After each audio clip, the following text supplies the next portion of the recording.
Primer grado de formación personal. Curso básico de religión cristiana, El Sembrador. Primera parte. La buena semilla. Curso de dogma, comprendida de las lecciones 1 a la 22. Lección número 1. La religión es vida y amor.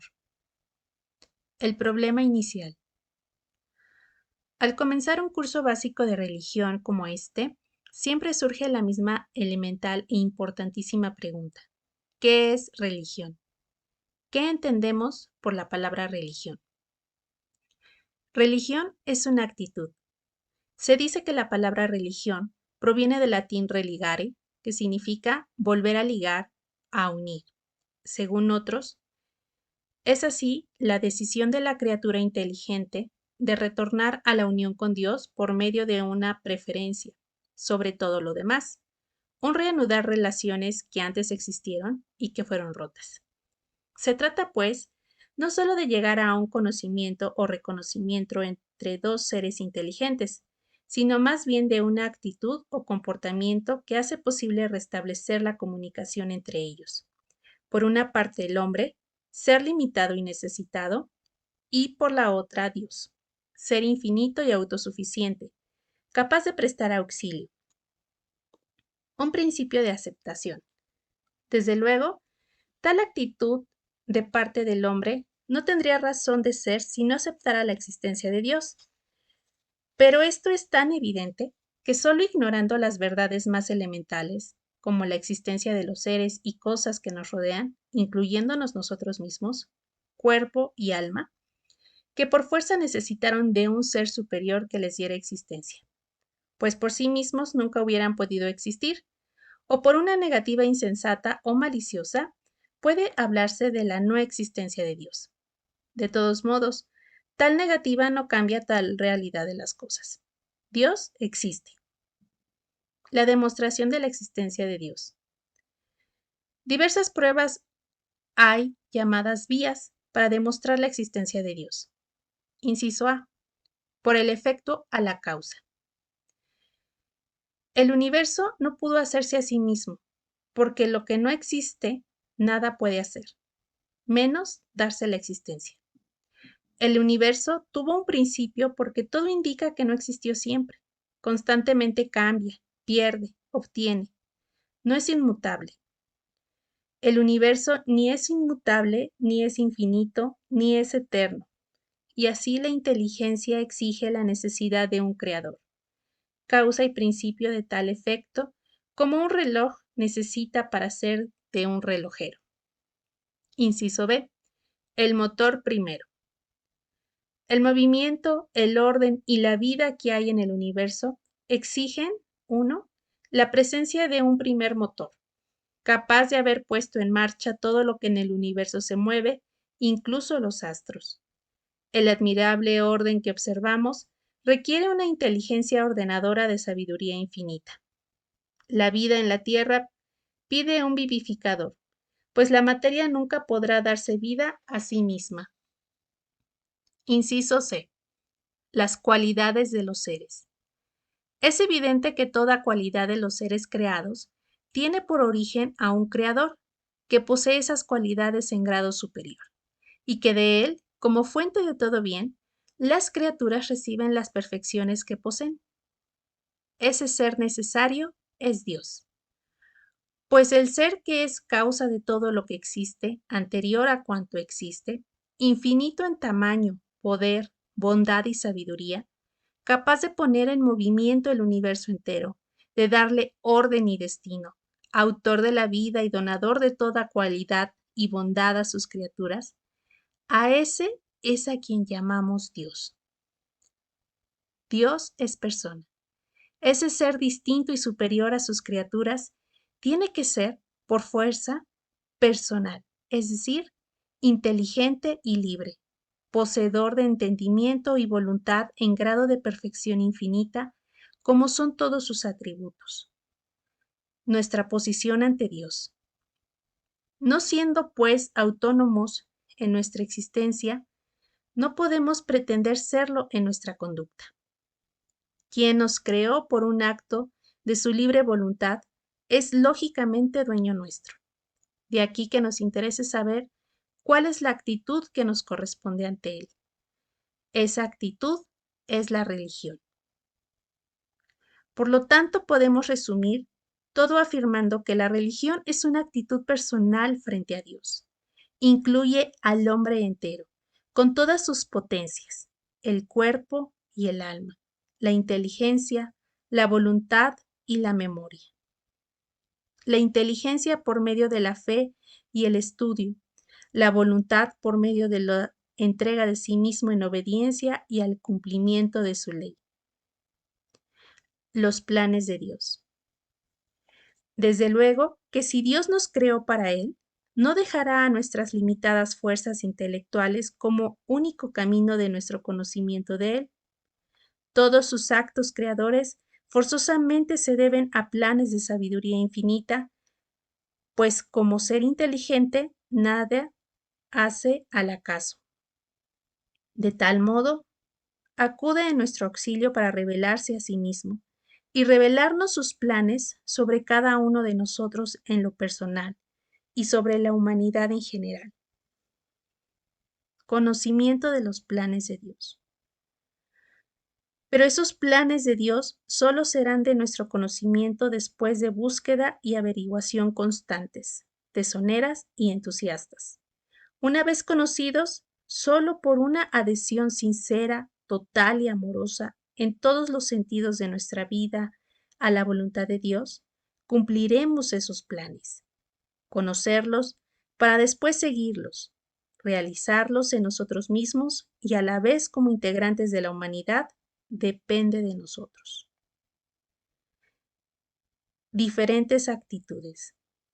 Ante el conocimiento de Dios y de sus planes, podemos asumir distintas actitudes que dependen de nuestro grado de aceptación de su voluntad divina. Inciso A. Total indiferencia. Nada de eso me interesa. Actitud insensata que no va a cambiar la realidad. De todos modos, dependemos de Dios. Nuestra indiferencia solo logrará desubicarnos en la vida al desconocer la meta final de nuestra existencia. Inciso B. Falta de entrega. Enterarnos de ese plan, sí, tal vez, con un entusiasmo pasajero, para después dejarlo ahí, en el campo del conocimiento, sin llevarlo a la práctica por las dificultades en realizarlo. Con esto, actuaremos como irresponsables, juguetes de las circunstancias, no como adultos capaces de crear y gobernar la propia vida. Inciso C. Materialismo y sensualidad.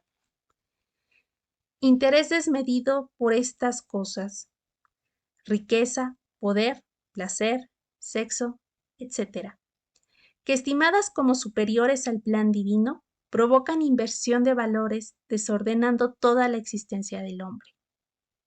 Inciso D. Generosidad. Única actitud razonable que es respuesta digna a la generosidad de Dios, dador de la existencia para unirnos a Él en un acto puro de amor. Si somos conscientes de la relación que nuestra naturaleza humana nos impone para con Dios, este es el único camino correcto. Investigación exhaustiva de la voluntad de Dios y entusiasta entrega a la realización de sus planes. Grados en la generosidad. Desde luego que en esto existen grados, desde el que se da lo menos posible hasta el que se entrega totalmente. Desde el cristiano mediocre hasta el santo, cuya santificación consiste en una entrega total y activa de los planes de Dios. Recordemos que no podemos ser cristianos sin conocer la palabra de Dios. Una vez ya conocida, hemos de creer sincera y profundamente en ella. Cuando hayamos creído, vendrá como consecuencia esa aceptación del plan de Dios sobre nosotros.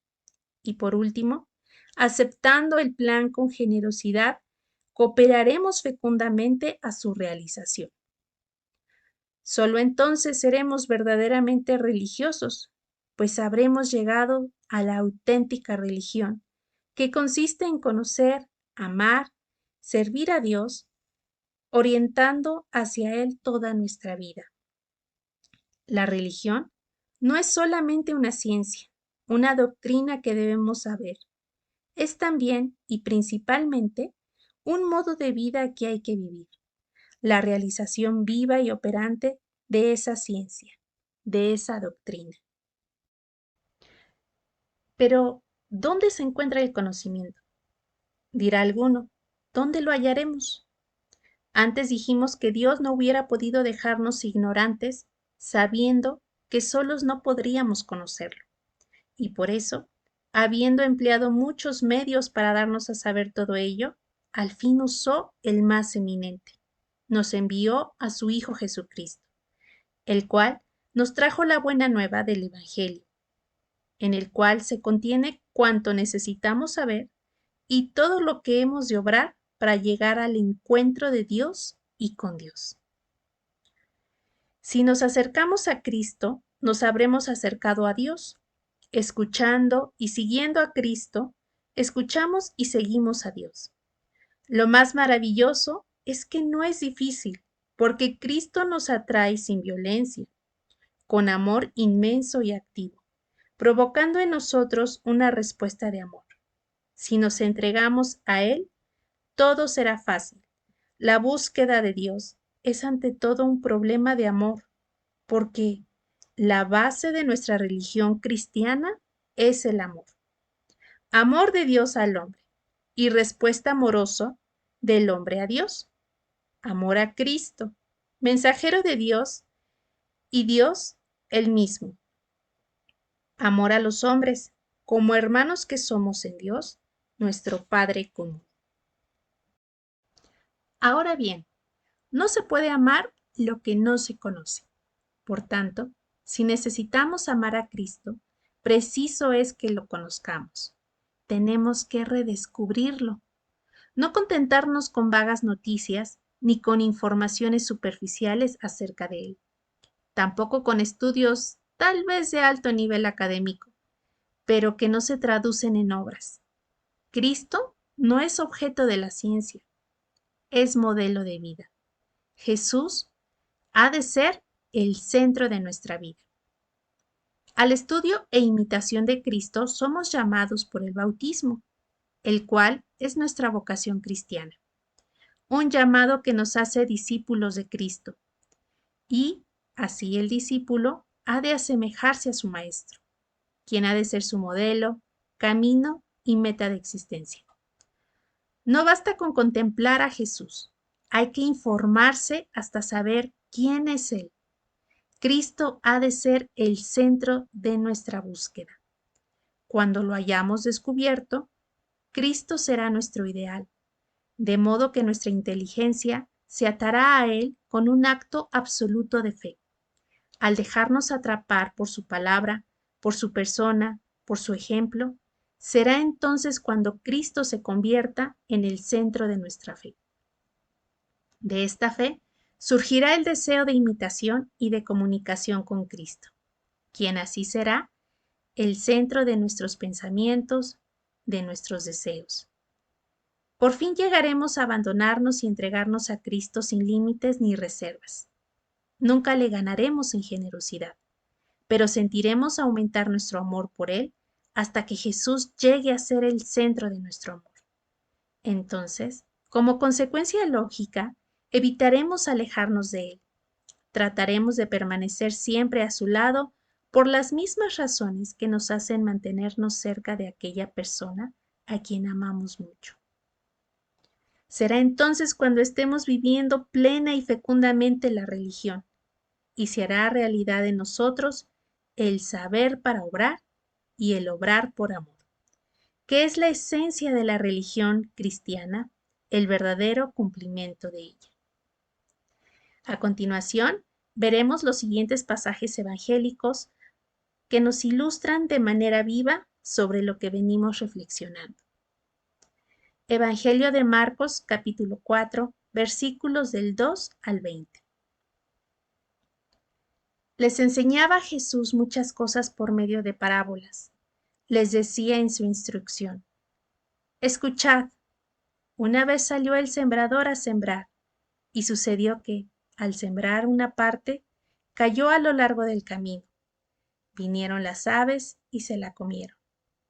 Otra parte cayó en terreno pedregoso, donde no tenía mucha tierra, y brotó enseguida, por no tener hondura de tierra. Pero cuando salió el sol se agostó, y por no tener raíz se secó. Otra parte cayó entre abrojos, crecieron los abrojos y la ahogaron, y no dio fruto.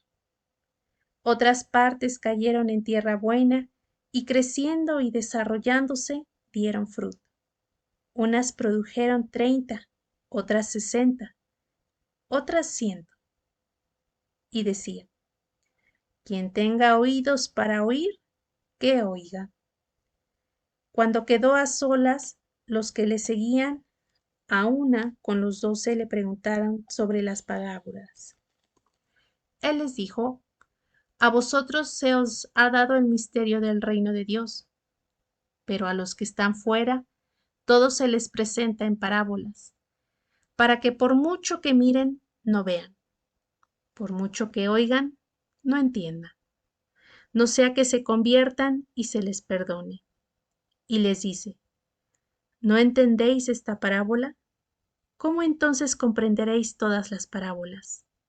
El sembrador siembra la palabra. Los que están a lo largo del camino donde se siembra la palabra son aquellos que en cuanto la oyen, viene Satanás y se lleva la palabra sembrado en ellos. De igual modo, los sembrados en terreno pedregoso son los que al oír la palabra al punto la reciben con alegría, pero no tienen raíz en sí mismos, sino que son inconstantes. Y en cuanto se presenta una tribulación o persecución por causa de la palabra, sucumben enseguida. Y otros son los sembrados entre los abrojos.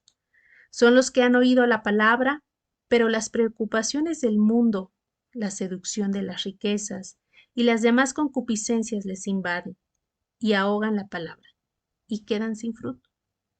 Y los sembrados en tierra buena son aquellos que oyen la palabra, la acogen y dan fruto. Unos 30, otros 60, otros 100. Palabra de Dios. Te alabamos, Señor. Del Evangelio de Juan, capítulo 1, versículos del 35 al 39. Al día siguiente, Juan se encontraba de nuevo allí con 2 de sus discípulos. Fijándose en Jesús que pasaba, dice: He ahí el Cordero de Dios.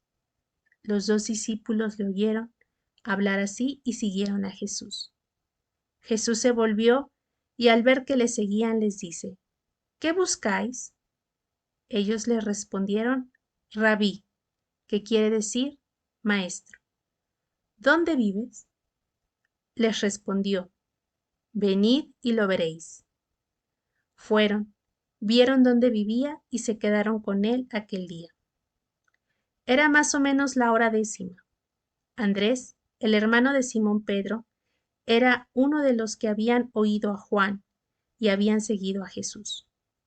Este se encuentra primeramente con su hermano Simón y le dice: hemos encontrado al Mesías, que quiere decir Cristo, y le llevó donde Jesús. Palabra de Dios.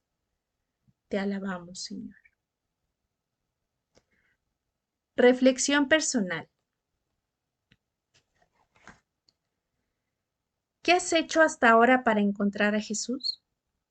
¿Es Jesús para ti una persona extraña, un simple conocido o un verdadero amigo? Hasta ahora, ¿cómo has actuado? ¿Como un cristiano mediocre? ¿Como un buen cristiano? ¿O te afanas por llegar a ser santo? Y después de haberte encontrado con Jesús, ¿lo reservarás para ti solo? ¿O irás tú también a dar a otros la noticia de tu feliz encuentro, para que también ellos participen de esa dicha? Resolución. Hasta hoy he pensado en la existencia de Dios como la de un ser lejano. Desde hoy he de sentir su presencia tan cercana a mí, tan cosa mía, como que en Él vivo, me muevo y soy. Hermanos, recordemos que las reflexiones personales son para cuestionarnos acerca del tema, para tratar de entenderlo, para reflexionarlo. Y nuestra resolución es un compromiso que tenemos de a partir de lo reflexionado que podamos llegar a entender. Aquí nos dice o nos invita a la resolución a que podamos tratar de poner a Cristo en el centro de nuestra vida. En la página 8 de nuestra lección tenemos un cuadro que se llama Pruebas o vías que demuestran la existencia de Dios. Estas vías nos las propone Santo Tomás de Aquino y las vamos a leer cada una, donde podamos nosotros comprobar la verdadera existencia de Dios. Primera vía, por la observación del movimiento de todas las cosas en el universo. Todas las cosas que se mueven son movidas por otras, las que a su vez son movidas por otras. Pero esta serie de motores movidos no puede ser infinita, sino que exige la existencia de un primer motor, principio de todo movimiento y sin necesidad de ser movido. A ese primer motor de todo cuanto se mueve es aquel que llamamos Dios. Segunda vía, por la necesidad de una causa para todo lo que existe, porque nada puede darse el ser sin haber sido. La experiencia enseña que no puede haber efectos sin causa. Una estatua necesitó para existir de un escultor, una pintura de un pintor, una melodía de un músico. Pues así, el universo necesitó de un creador todopoderoso, y a ese es al que llamamos Dios. Tercera vía, por el orden que maravillosamente rige a todos los seres del universo. Al observar el curso que siguen los astros, el equilibrio que la naturaleza mantiene entre todos los organismos en el mundo, la disposición de las partes orgánicas y sus funciones, todo anuncia la existencia de una inteligencia ordenadora que actúa en todo con peso, número y medida. A ese ordenador admirable es al que llamamos Dios. Cuarta vía. La vida, que no puede brotar de la materia muerta primitiva, necesitó forzosamente de un vivificador. Nadie da lo que no tiene. La materia inerte, que existió primero, nunca hubiera podido por sí sola formar la primera célula viviente. Si pues la vida no pudo proceder de esa primera naturaleza muerta, como lo atestiguan las capas geológicas, forzoso es aceptar la existencia de un ser creador de la vida, a quien llamamos Dios. Quinta vía. Por la ley moral que actúa dentro de la conciencia de cada individuo y a la que nadie se puede evadir. La ley moral prueba la existencia de un legislador supremo, porque no puede haber una ley sin su legislador.